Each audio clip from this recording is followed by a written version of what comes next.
مستانہ محبوب الہی کا، تیل و پیمانہ محبوب الہی کا، دل ہو مستانہ محبوب الہی کا، اور تاج شاہی اس کی ٹھوکروں میں ہے جو دیوانہ محبوب الہی کا، تاج شاہی اس کی ٹھوکروں میں ہے جو دیوانہ محبوب الہی کا۔ عمدہ کلام پیش فرما رہے تھے حضرت مولانا عارفین رضا صاحب۔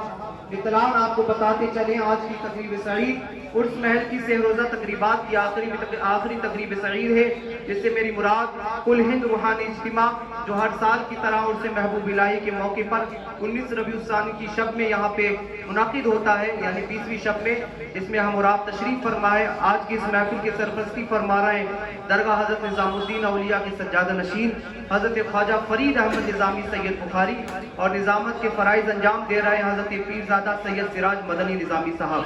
اور آج کی اس تقریب سعید میں خصوصی خطاب کرنے کے لیے 2 اہم شخصیتیں ہندوستان سے تشریف لائی ہیں، جن سے میری مراد کانپور کی سرزمین سے تشریف لانے والی شخصیت شہنشاہ خطابت ترجمان حدیث مصطفیٰ جان رحمت حضرت علامہ مولانا ہاشم کانپوری صاحب اور حضرت علامہ مولانا عطیف میاں صاحب قبلہ سجادہ نشین آستانہ عالیہ قادریہ بدائم شریف۔ کچھ ہی دیر کے بعد انہوں نے اسٹیج ہونے والے حضرت تشریف لا چکے ہیں۔ اب آئیے بلا تاخیر میں پیرزا حضرت خواجہ فرید احمد نظامی صاحب کی بارگاہ میں گزارش کروں گا کہ حضرت ہاشم کانپوری صاحب قبلہ جو ہمارے مہمان خطیب کی حیثیت سے تشریف لائے، ان کی دستار بندی فرمائے، گلپوشی فرمائے۔ سید سراج مدنی نظامی صاحب سے گزارش کروں گا کہ حضرت کی گلپوشی فرمائے تاکہ حضرت کا خطاب لوگوں تک پہنچ سکے۔ بلا تاخیر جتنے لوگ کھڑے ہیں بیٹھے ہیں، سب لوگ ہاتھوں کو اٹھا کے حضرت کا استقبال نعرہ تکبیر و رسالت سے کریں۔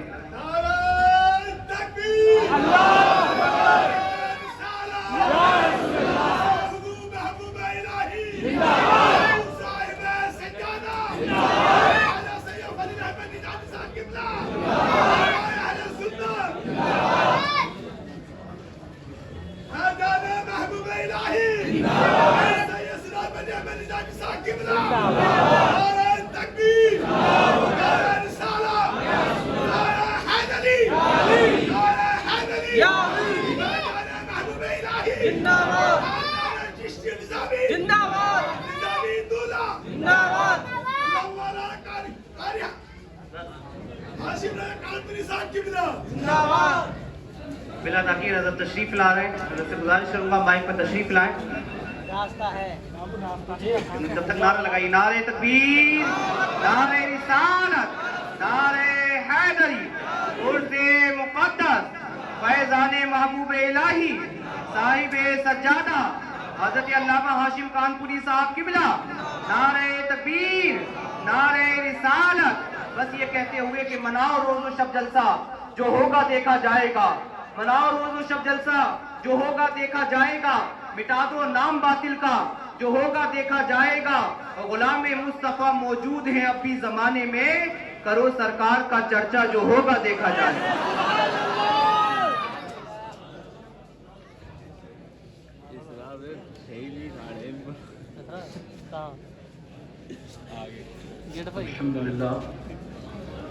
الحمدللہ رب العالمین والعاقبۃ للمتقین والصلاة والسلام علی سلطان السلاطین سید الانبیاء والمرسلین محمد المختار والہ الاطہار واصحابہ الاخیار، اما بعد، اعوذ باللہ من الشیطان الرجیم، بسم اللہ الرحمن الرحیم۔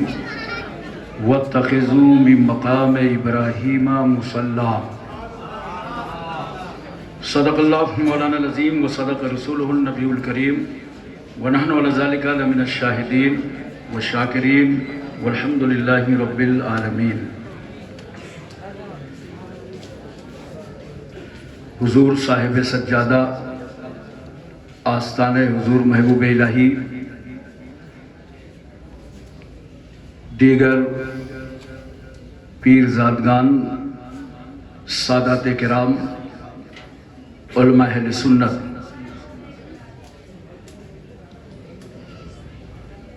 مختلف مقامات سے تشریف لانے والے دلی کے زندہ دل مسلمانوں، السلام علیکم ورحمۃ اللہ وبرکاتہ۔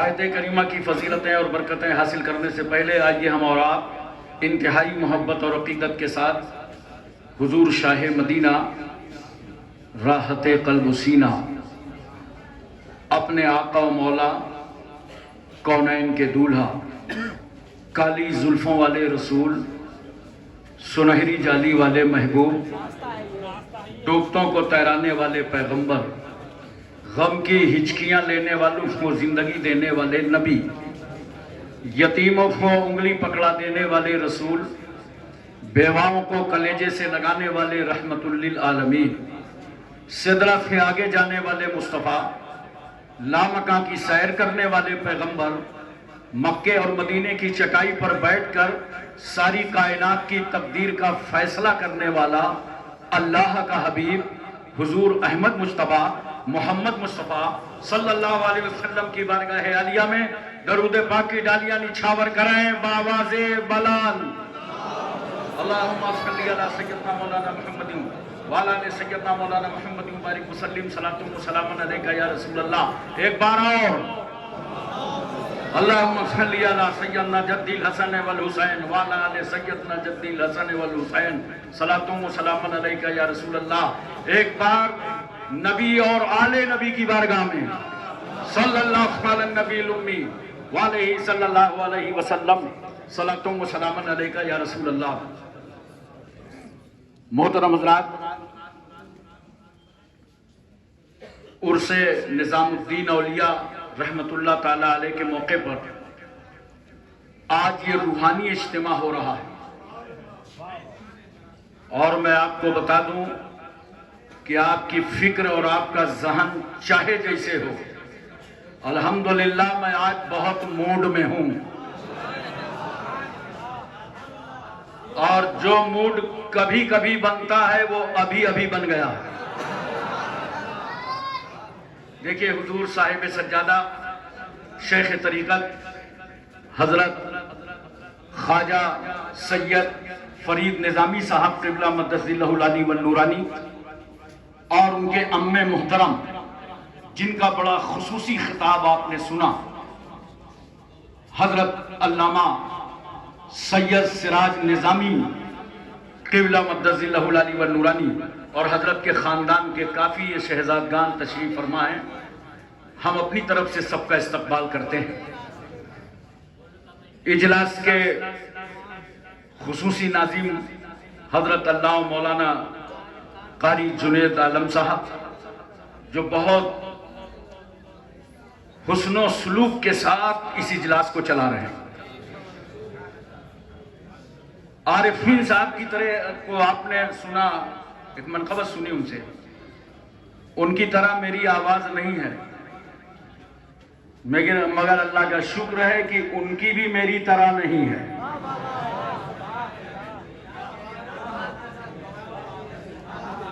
تو مصرے حاضر خدمت ہیں. فرمایا خدا نے ہمیں دے کر حیدر سا نگہبان، فرمایا خدا نے ہمیں دے کر حیدر سا نگہبان، فَبِأَيِّ آلَاءِ رَبِّكُمَا تُكَذِّبَانِ. تم اس پہ اور سنیے. دلوں میں بغض علی، دلوں میں بغض علی اور جنت کا جنون،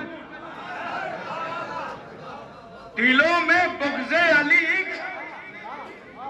اور جنت کا جنون، اِنَّ لِلَّهِ وَإِنَّا إِلَيْهِ رَاجِعُونَ.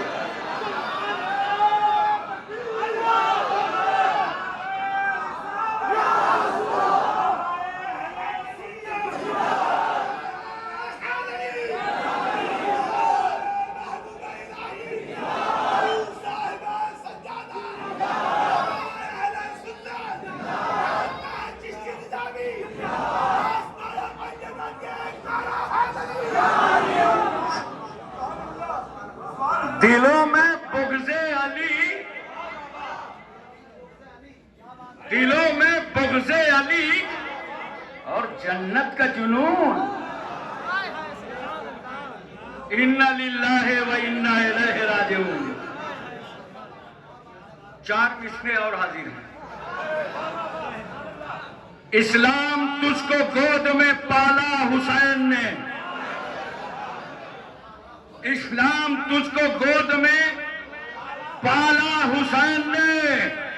ٹھوکر لگی تو سب کو سنبھالا حسین نے.